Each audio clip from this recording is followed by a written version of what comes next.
person on the dating apps. Come on, Rasa.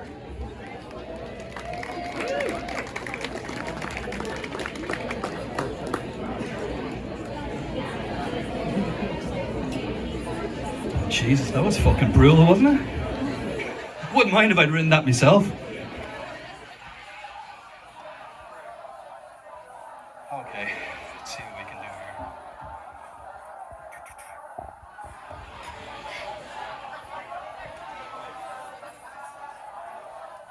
Is this slim enough? Is this... All right. In writer circles, there's a mantra that's oft repeated. Write what you know. It's a cliche, actually, at this point, right? Well, the truth of it is that before emigrating to America, and honestly, even for a good while after emigrating to America, I'd never once heard the word Samhain. The Irish language wasn't my strong suit in school, and inner city kids tended to reject most of traditional Irish culture.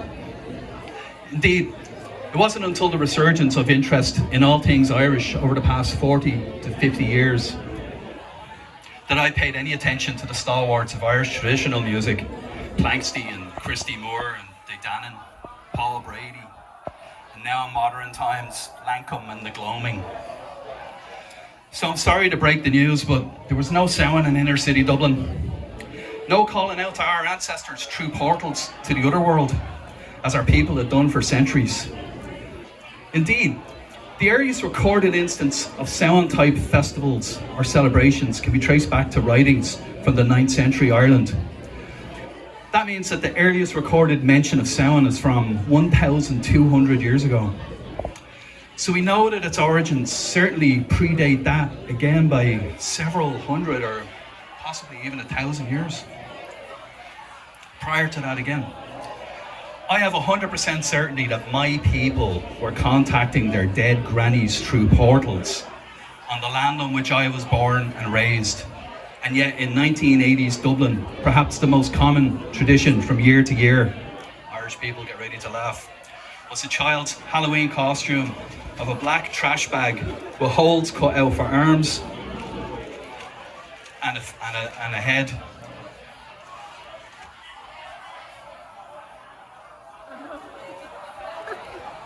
A tin-foil witch's hat.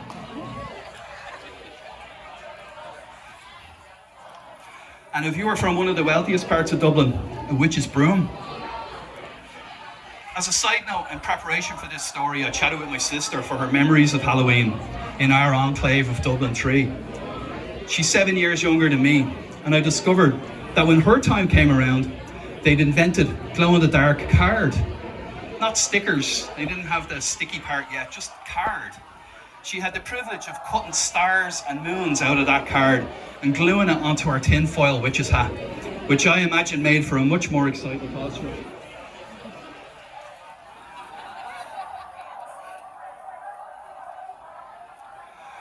I also now fantasize of anthropologists and historians in the far distant future, researching our Halloween traditions during the period of what I like to now call the final information age. Let's hope that's true. They discover photographs from inner city Dublin in the late 1980s, and while trying to pin down an exact date, they realised they cannot date them any earlier than 1985 because that's when glow-in-the-dark card was invented, and when parents started to glue it to their kids' tinfoil witches' hats, much the way archaeologists can date pottery from the Roman period in Britain based on the characteristics in the clay's designs. Indeed, they could sometimes attribute pottery to an individual potter. Imagine that. Imagine knowing the actual work of a single individual craftsperson in Roman Britain after pulling their work from the earth 1,800 years after someone tossed it in a midden or a trash pit. This must be a Dublin 3 tin-foil witch's hat, they'll declare. You can see the style of the stars and moon are much smaller in size than a fancier Dublin 4 witch's hat. Because this Dublin 3 young lady had to share her glow-in-the-dark card with her sister. It's funny to think of, and I know the Irish people in the room resonated with the trash bag costume because it was almost cliche when we were kids. But costumes weren't something that you bought in a pop-up Halloween spirit store. It was something that you made at home. And the reason many of us ended up with a trash bag witch's costume is, one, it was the cheapest item at hand, and two, our parents were busy keeping all of our worlds alive.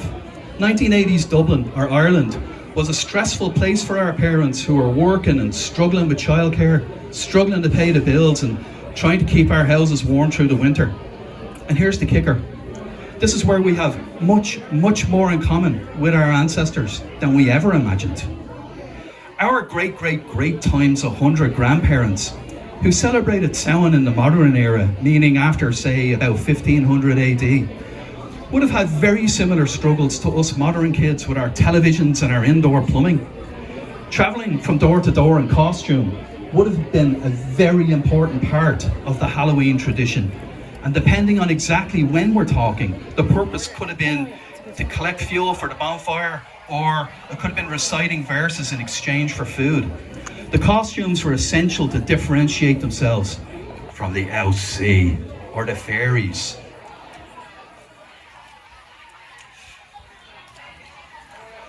They were absolutely everywhere on Samhain and could be very troublesome if mistaken for a human person. Our forefathers and mothers would have also had to use whatever they had on hand to create costumes, but this time for themselves, not for their kids.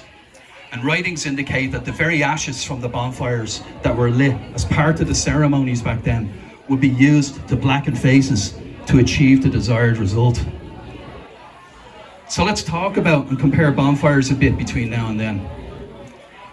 In my childhood, bonfires really were just a pissing contest between parishes. There was an entire economy around collecting pallets and tires to fuel these fires, including all-out warfare on the streets to protect your inventory.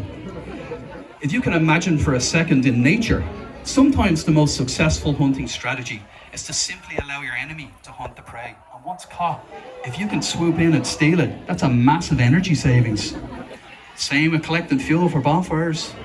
Another principle to understand is that building the bonfire had to take place on the day of, with many people guarding it so no one came by and stole your stuff right as it was being constructed.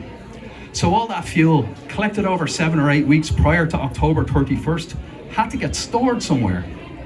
Now in the flats where I lived, or Americans, the projects, we had something called pram sheds. Each flat had its own pram shed.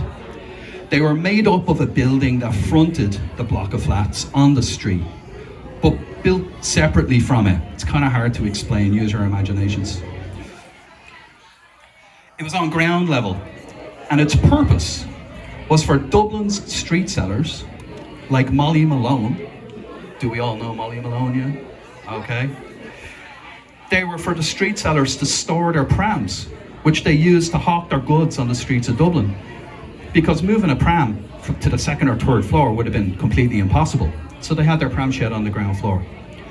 Well, the days of the street sellers were almost finished when I was a lad, and most of the pram sheds stood unused, except to serve as a place to stash bonfire material. So this worked well. But as you can imagine, some of the more brazen kids from the next parish over would definitely try for middle of the night raids on the pram sheds, breaking into the ones they could and making off with our flat stash. But of course, we do the same to them. The consequences of getting caught stealing tires won't be discussed tonight. But let's just say it was beyond commensurate with the crime. Okay, so how does this parallel the bonfires of old in Ireland of the 6th and 7th centuries? That might be too prehistoric for us to ever really know. But certainly, we can look at the early modern era to see that bonfires were often lit to provide protective and cleansing powers. It might be a stretch on my part, but as someone who fancies himself a bit of a cultural anthropologist, you know what I mean? Let me suggest that the organisation required and community effort in my childhood by the older kids in the neighbourhood exhibited the protective powers within our little enclave to organise, to communicate and to work together to keep our bonfire material safe. I've also read that in some places people doused their hearth fires on Samhain night. Each family then solemnly relit their hearth from the communal bonfire, thus bonding the community. So again, the theme of community bonding was ever present through the element of fire. And although we went about it in a different way, Is this not how rituals adapt? Sometimes in ways we don't expect, but sometimes in ways to preserve the intent. In the 9th century, the traditions and mythology of the Irish people began to be recorded by Christian monks, and the 10th century story, The Wooing of Emer, lists Samhain as the first of the 4 seasonal festivals of the year. It is said a peace would be declared, and there would be great gatherings where they held meetings, feasted, drank alcohol, and held contests. And here we all are, 1,000 years later, still gathering and holding meetings, feasting and drinking alcohol, at least most of us. So I say to you all, fellow pagans, a happy new year to you all. May your crops not fail, and may your fire stay lit through the night. Iha wa gut, Gurimila ma gut. Thanks.